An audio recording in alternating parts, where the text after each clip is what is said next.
America തുടക്കം കുറിക്കും. പിന്നെ അമേരിക്കയുടെ കൂടെ സഹായത്തിനായി പിന്തുണയുമായി നാറ്റോ എത്തിച്ചേരും. സൈനികരും ആയുധങ്ങളും മറ്റ് സന്നാഹങ്ങളും എല്ലാം അമേരിക്കക്ക് പിന്തുണയായി വന്നു ചേരും. എന്നാൽ ഇറാന് നേരെ ആക്രമണം നടത്തിയപ്പോൾ നാറ്റോ രാഷ്ട്രങ്ങൾ തന്നെ പറഞ്ഞു, ഞങ്ങളിതിൽ പങ്കെടുക്കില്ല.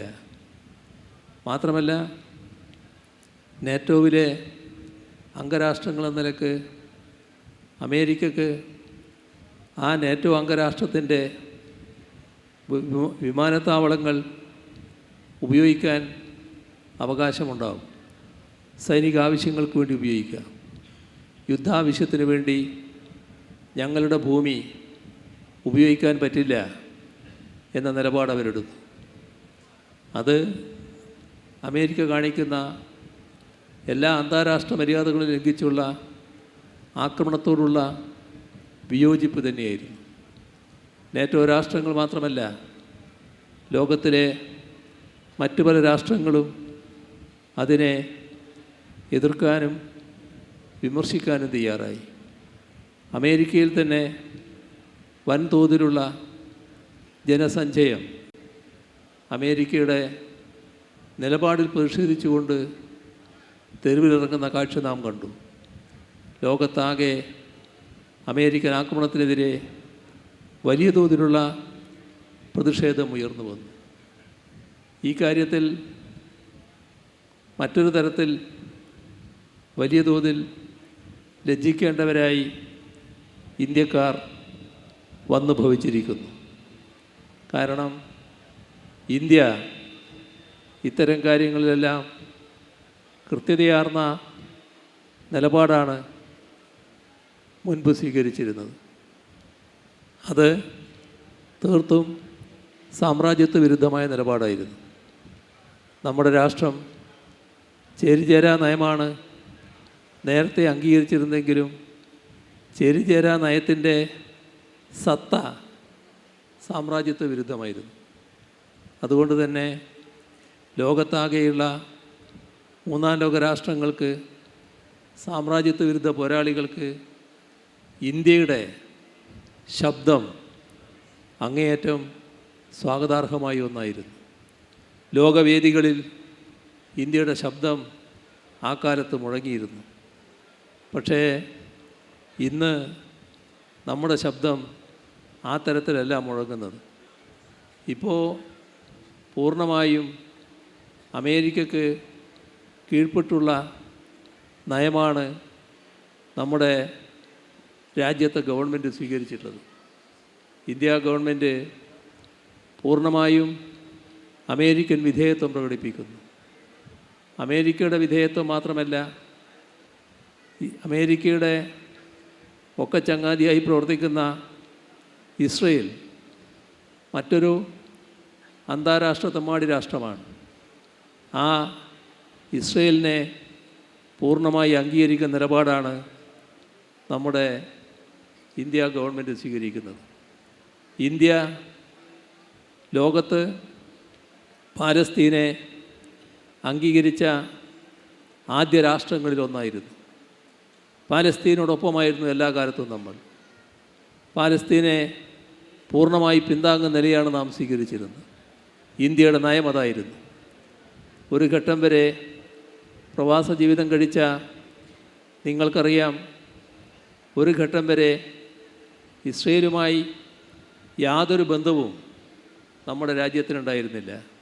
പഴയ കാലത്ത് പാസ്പോർട്ട് എടുത്ത നിങ്ങളിൽ ചിലരെങ്കിലും ഓർക്കുന്നുണ്ടാവും, ഇസ്രയേലിൽ പോകാൻ പാടില്ല എന്ന് രേഖപ്പെടുത്തിയ പാസ്പോർട്ടാണ് അന്ന് കിട്ടിയിരുന്നത്.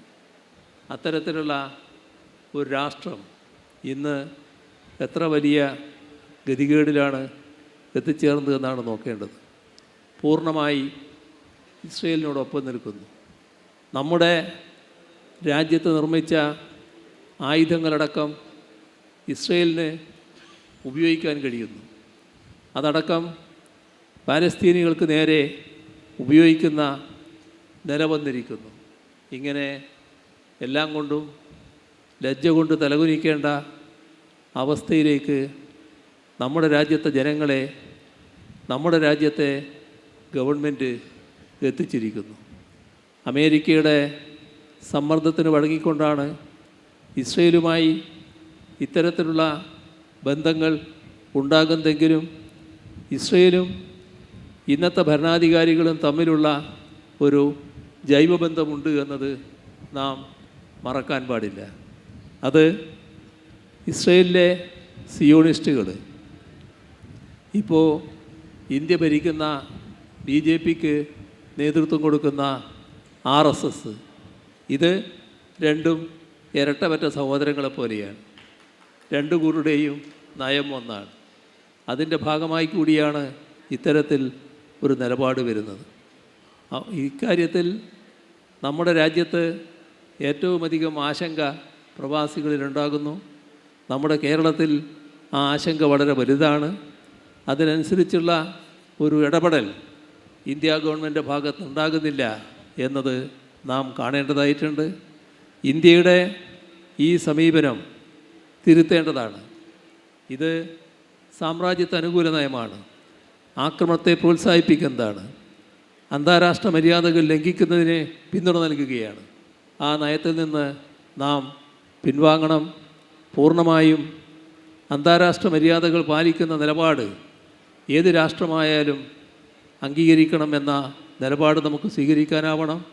പഴയ നയത്തിൽ നിന്നുള്ള മാറ്റം നമ്മുടെ രാജ്യത്തിൻ്റെ അന്തസ്സിനെ, ലോകത്തിൻ്റെ മുന്നിലുള്ള രാജ്യത്തിൻ്റെ യശസ്സിനെ ഇടിച്ചു താഴ്ത്തിയിരിക്കുന്നു.